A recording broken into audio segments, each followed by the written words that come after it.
Brexit experience has been actually not too much about thanks.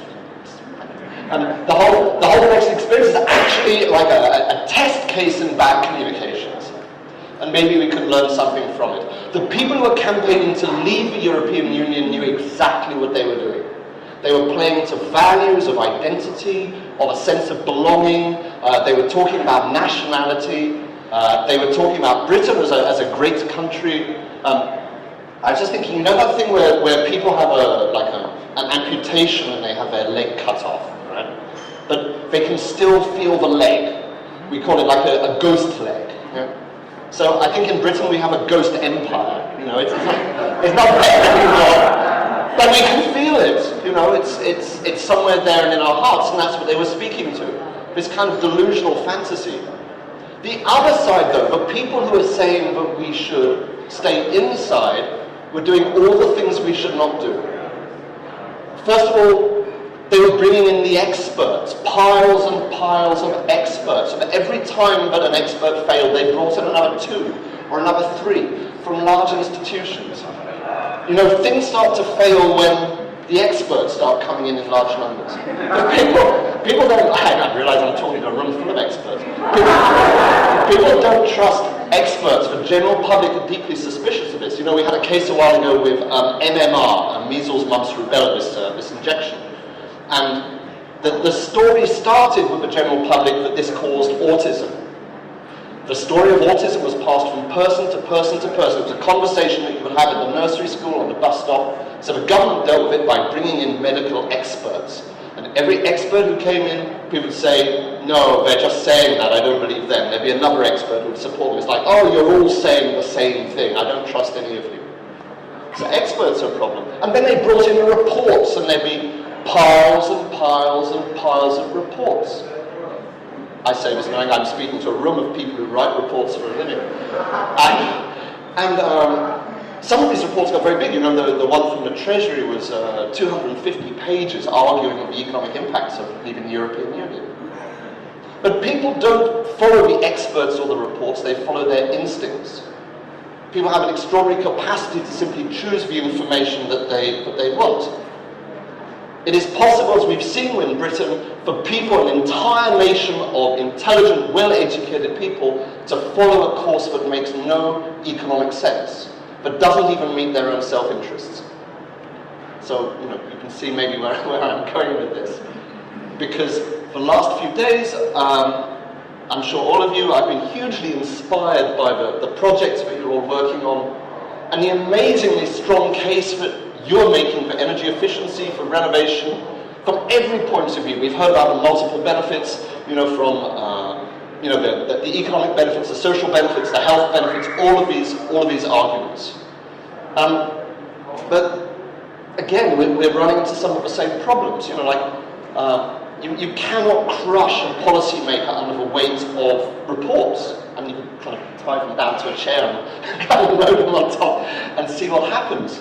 But it doesn't quite work like that. We're seeing a mass multiplication of language in the policy arena.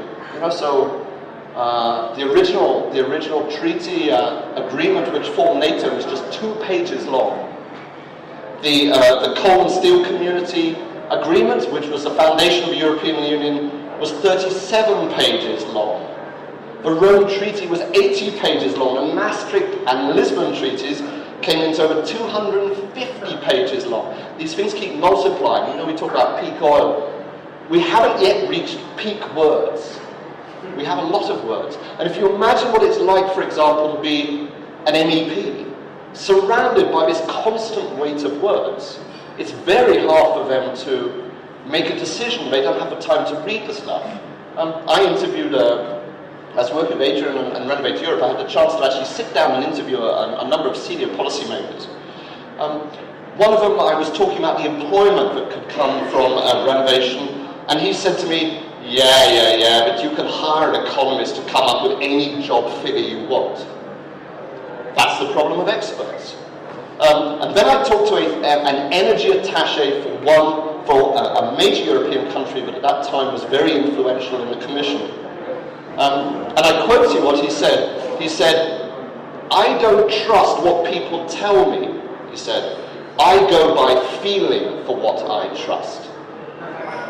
Wow. So you can come into this guy with the best expert opinion, the best report, and if it doesn't match up with his feeling, he's not going to go with it. And you can say, wow, that's so unprofessional, that's so irrational. But the thing with human psychology is we know that is very, very rational. That is how people make decisions. That's how we all make decisions. We look at things and we go, do I trust this person? Does this sound right? Does it feel right? And then what we do is we find the information and the figures to fit the decision that we make intuitively. As a matter of fact, cognitive brain scanning has shown that there are even different parts of the brain that operate in different ways. We have an intellectual side to our brain, a rational process which weighs up numbers and figures, and then we have an intuitive process, what we call affective reasoning, which works on the basis of what we trust, what we hear, the kind of emotional drive, and that dominates.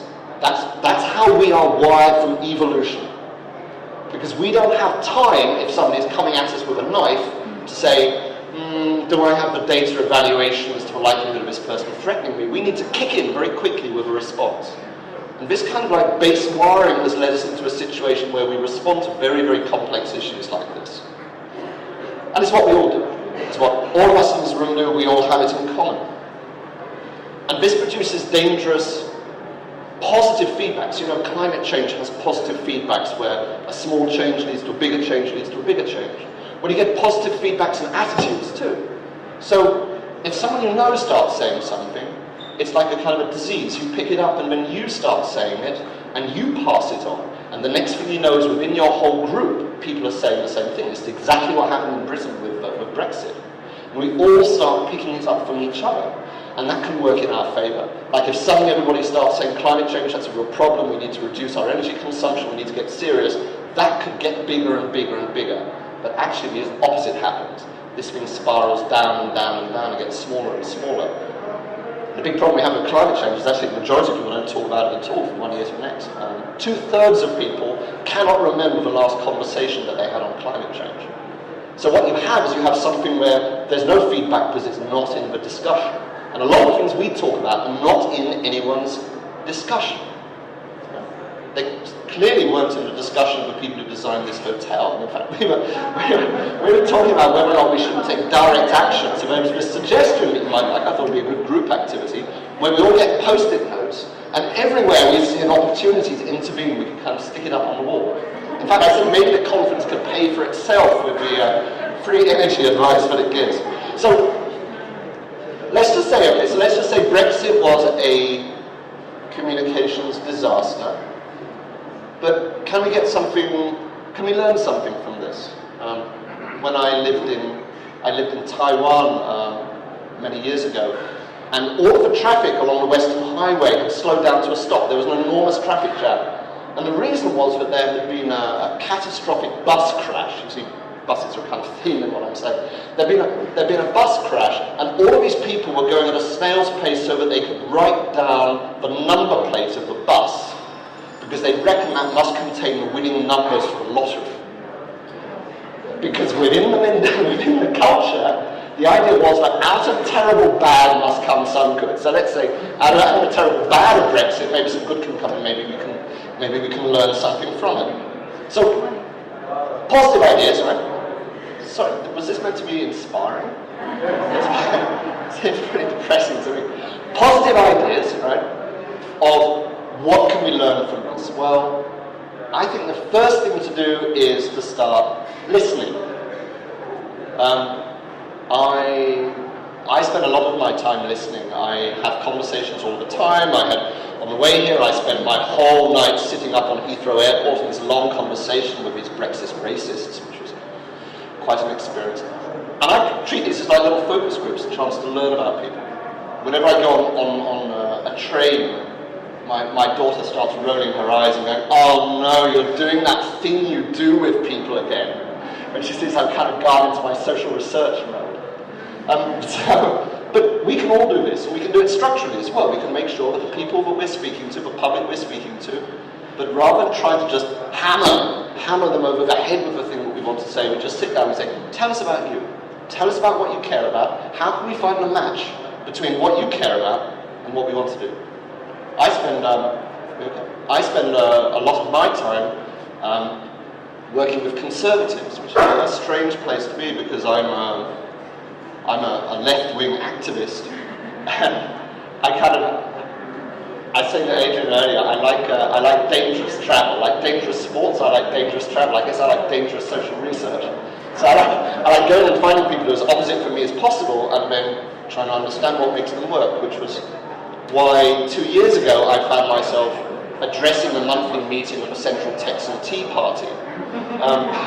I was doing research for my book, and they'd invited me to go along, and there were like 50 Tea Party people in the room. If you don't know, a Tea Party is a radical conservative grassroots that thinks that Donald Trump is probably a socialist, because they have their own very, very strong views. And I wanted to know what they thought about climate change. They said, well, George, they said, we think that climate change is a conspiracy which is created by extremist left-wing environmentalists in order to take away our freedoms and our rights and gain control over the government, extend the powers of the state and form a dictatorship.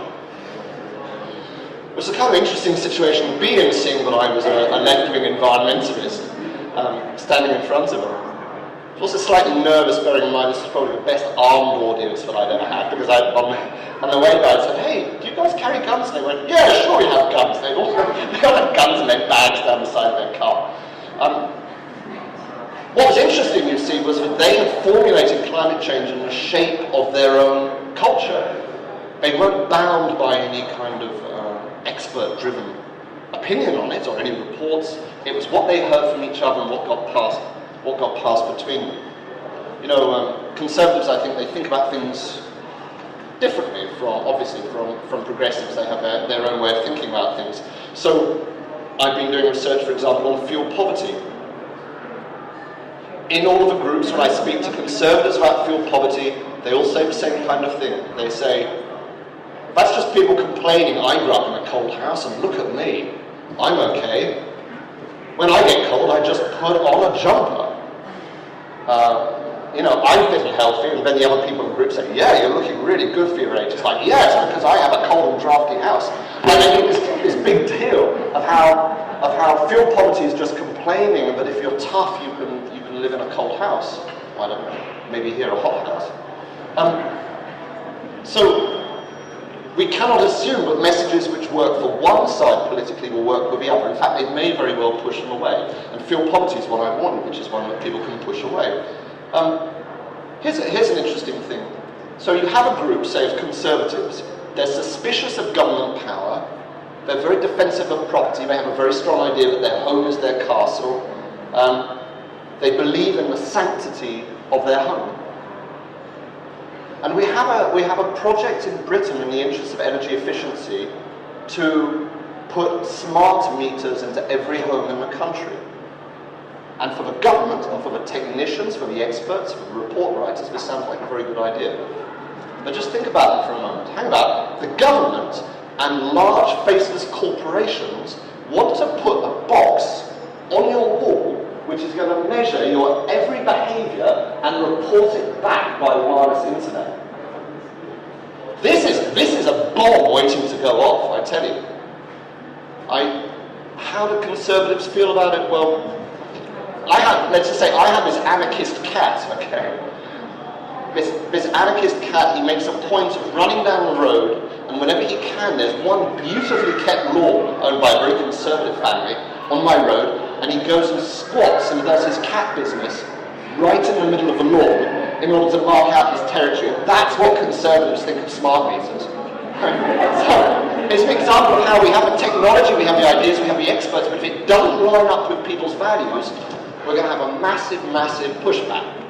So one thing, listen to people, respond to their values and their interests. Another thing, respond to national values, respond to people's sense of national pride. Surely in Bulgaria, say, we could have a distinctly Bulgarian national narrative around energy conservation. I haven't been in Bulgaria long, and this is hardly Bulgaria, so I don't know. I'm in the middle of a golf course. But I don't know, what would a Bulgarian national narrative look like? It's probably got honey in it, tripe. I know people dancing around in furs. Something distinctly Bulgarian but doesn't look like anybody else's. So, Brexit was won by speaking to national values. There must be a way of speaking about energy conservation to national values. We've got to be positive. I guess this is where I'm trying to be inspiring. We're not just saving energy, we're building a better, healthier life. We're not just making jobs, we're making great jobs, satisfying jobs, well-paid jobs. Jobs that the workers love doing. How do we know? Because they're going to be all over the posters telling people how great it is. Not us, they're going to be saying it. Talking about saving is a problem. People are not motivated by saving. They're not motivated by saving energy is less. They're not really motivated by saving money. People are interested in what the money does and what it means, rather than the saving of the money. We talk a lot about money. It's what money means. Like MasterCard did this advert for many years. Buy this, buy this, buy this. Spend time with your daughter, priceless. Like they have this very clear idea that it's not the money, it's what you do with the money that counts. I mean, if we went somewhere and someone was showing us around their new kitchen, and you said, wow, that's a great new kitchen. And they said, yes, it actually gives a very good return on the capital investment once I amortize for the loans I have to pay on it. You'd think they were nuts. That's not how people talk about kitchens. People talk about it because it's exciting and it's personal and it's theirs. Adults are kids too, let's remember that. All adults are kids. We're all kids. We all like playing. We're like, it's a human species. We never fully grown up. MEPs, policymakers, they're like kids too. They don't necessarily want lots of information. They want show and tell, touch and feel. Here's a bit of insulation. Here's a building. Put on your hard hat. Go out there and see it. And again, I'd say to all of you, if we want to inspire people to do things, we have to inspire them by being out there, by seeing it, by feeling it. And I think we want a really powerful, positive vision. So, not just targets for what we're going to do, a vision of what it would be like to live in a world where there's scaffolding on every street, where there's something which is happening on every corner, where what we're seeing here isn't just a pilot project, but it's going to be massive. We need to be bold, we need to be visionary, we need to be radical. Because what's interesting is that radical things are more inspiring. People get inspired even if they disagree with you by having a bold and big vision. And we need new communicators. The Covenant of Mayors, I thought, was really interesting for bringing in new people. That's great. Having mayors speaking to mayors, or business people speaking to business people. And we need new communicators, because I hate to say it to you, I'd say it to myself as well, but we're not really very normal. Any of us. I mean, we're normal in some ways, but we're not. We have things in common with people, but we need people who are utterly a part of a group that they speak to. I think, so, when I do communications training sometimes, I will show this to environmentalists, and I'll show them a piece of communications, and sometimes they'll say, wow, that's great. And I'll say, right, that should be a flashing light in your head that it is lousy communications. Because if a room full of environmental campaigners love something, it is not going to work with a normal population, because you are so strange. And it's actually a good rule of thumb. If as a group of people, we within our own culture think that something is really good, that is a warning to us. Because it means that it may very well not connect with other people. And we need to test it. We need to go out and test everything. Don't take anything for granted. Don't take my word for it, I don't know. Every single thing you do, get a group of the people in your target audience together and run it past them. Every leaflet, every poster, every report, every suggestion you make. So try and find those people and run it past. I have my Auntie Elsie. My Auntie Elsie proofreads all of my leaflets. She's a good Middle England Brexit conservative, and she goes through the red pen. She says, I don't understand that, I hate that, that's just stupid. Auntie Elsie, I'm afraid I can't hire her out. She's my auntie. But you've probably all got aunties of your own, haven't you? Okay, so here I am, and why should you believe me? Because I hope you're thinking, hey, there's this guy who's saying that communications is really important, and he's a communications specialist. Could he be a little bit biased? And I hope you're thinking that, because yes, of course. Communications is not the center of everything at all. It's a vitally important component. But a model of change requires working across the political spectrum, working with left, with right, working with all different classes, and at each and every level we have to find a way that we can speak to them. And for your brilliant work, utterly brilliant work, to connect and to be effective, it has to find a way that it reaches and inspires people in terms of their values. You're all doing such a great job in so many ways. So it's just maybe, and I'm not saying your communications isn't good, because I've seen some great communications here as well. But it needs to always be asking that question, and I guess I hope that's what I'm offering here.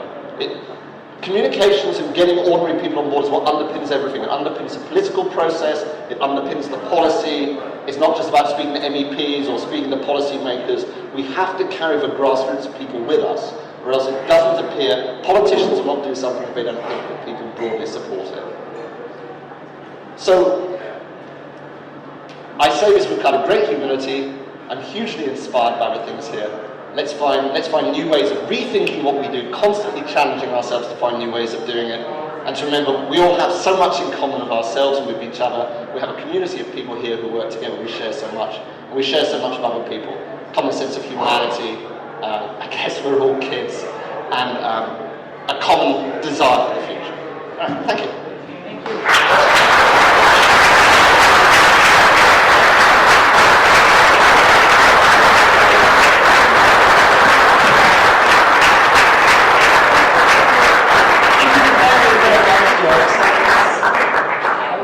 I wonder if we shouldn't have had a whole conference on communicating energy efficiency, but I think this gives you a lot of food for thought.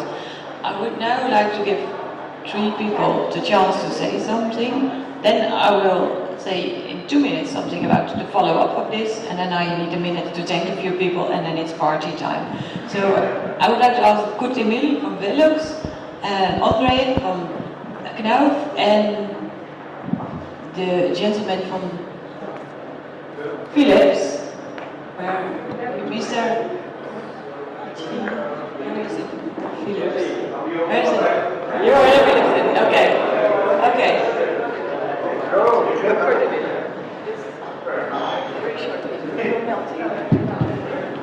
Yeah, I shall do it shortly. It's extremely. That's okay.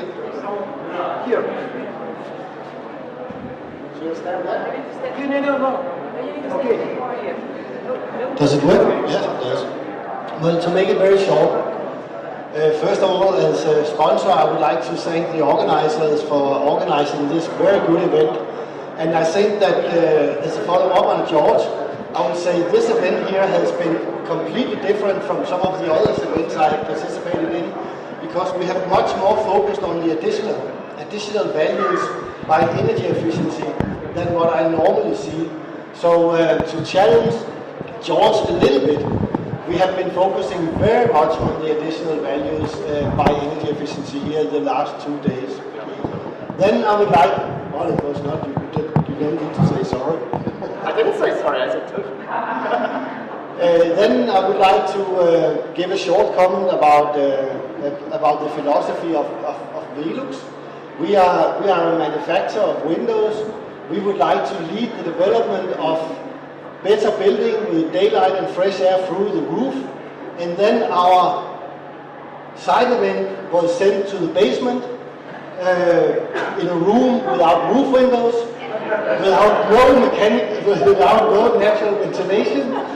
So we were invited to be in a room with air conditioning system and no daylight.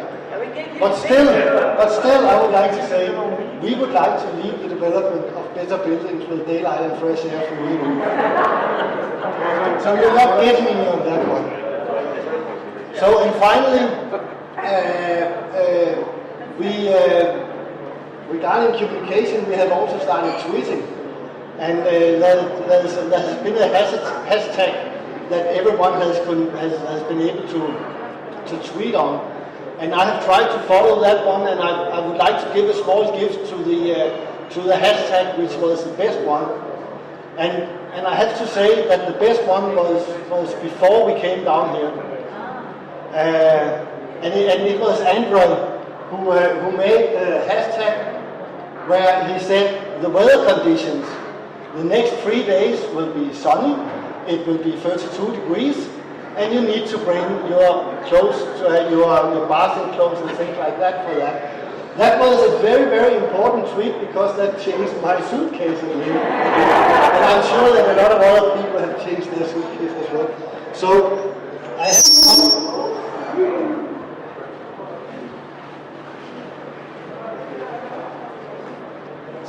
have does it work now? Yeah. Now it works again. I have a small gift for you. It's a lighthouse. So you can put that in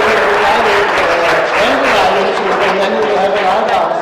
And then you can remember how those 2 days were. And then secondly, I would like to say it's not only because of your good tweet, it's also because of the activities that you've done here. And now I would like to hand the microphone to you.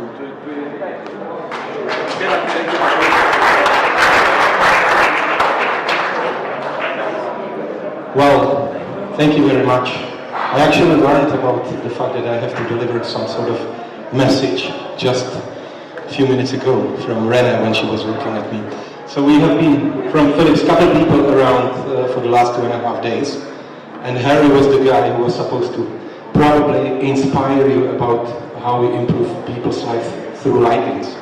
Many of you had a chance to join Harry's session this afternoon. I didn't join because I know that story, so I've used the opportunity during the 2 days to actually join different sessions, different one that we normally join.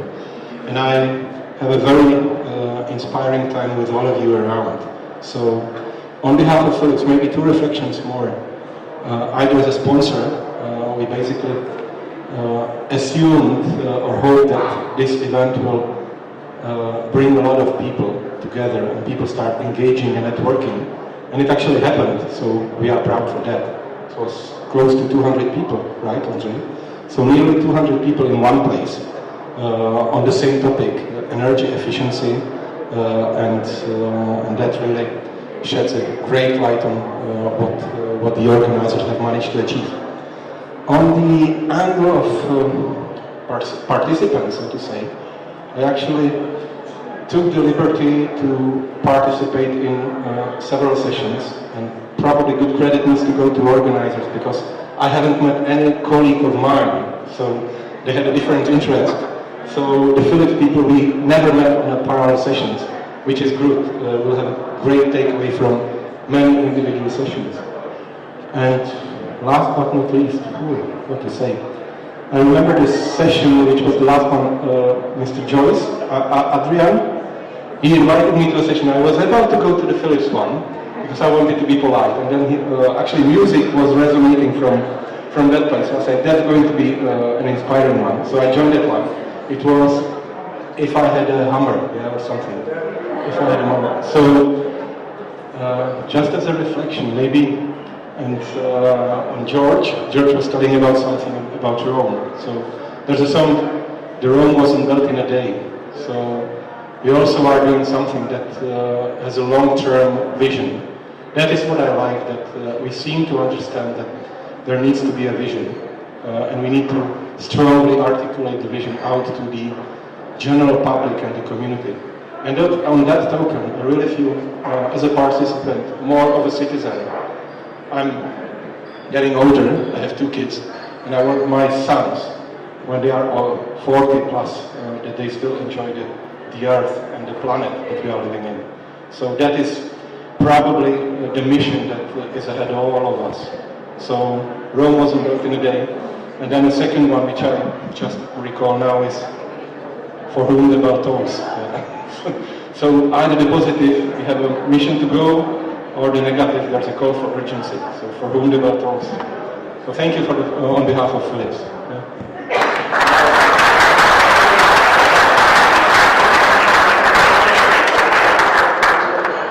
Okay, just one thing basically. I started with canal insulation 7 years ago and went to the first conference of this kind in 2011.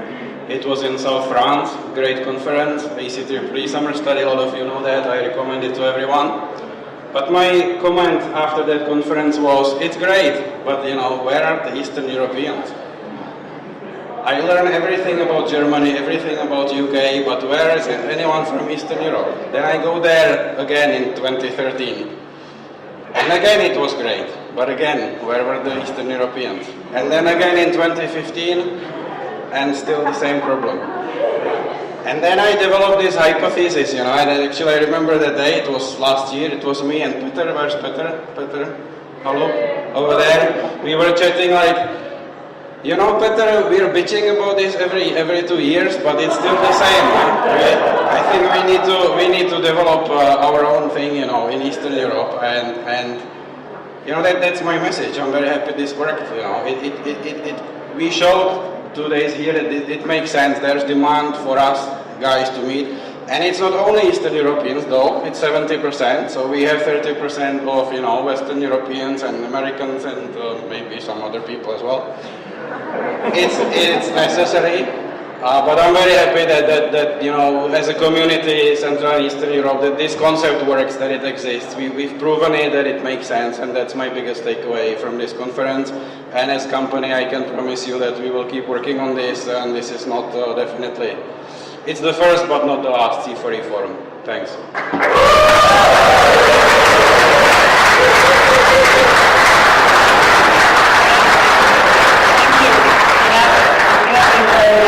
Thank you to the sponsors for their engagement. So indeed, it's not the last one. On the follow-up, we will send you a questionnaire asking for your feedback on the conference and asking for ideas on teams and other things for the next one, because our intention is to do one more in 2 years' time, unless your feedback is horrible, of course, and it's not going to happen. We will have all presentations on the website as soon as we get them from all the panel leaders. We will have asked, or if we haven't talked to you yet, then I ask now all panel leaders to prepare either a one-page or 1 or 2 slides with the main takeaways from the session. We will make that into one presentation and also put it on the website as a kind of a summary of outcomes. And in between, we hope there will be some project ideas that will be further developed. There's already talk of a conference on single-family housing in Prague in a year's time. Oh, I don't know, better, that's what you said. And maybe we'll explore the idea of building alliances between civil society, business and experts in countries to together build one narrative that resonates with the audience and what people will listen to.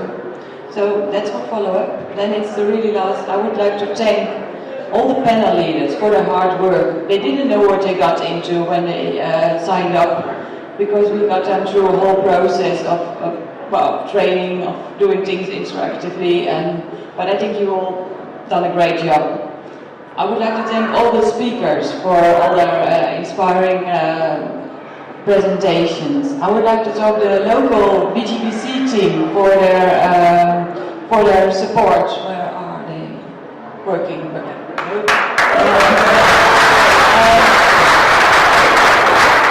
I would especially like to thank Marina, who is sitting there in the back.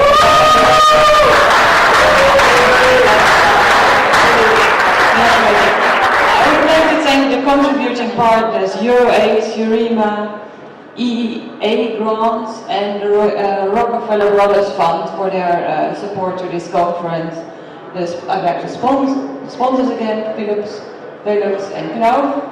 And most of all, I would like to thank you, because you've been great participants all this time. We got you through probably too many sessions. I think it was a bit overwhelming. We had plenaries that lasted a bit too long. I think some things were perhaps almost dead by PowerPoint, but it was the first time. Next time, there's room for improvement. I think overall it was good.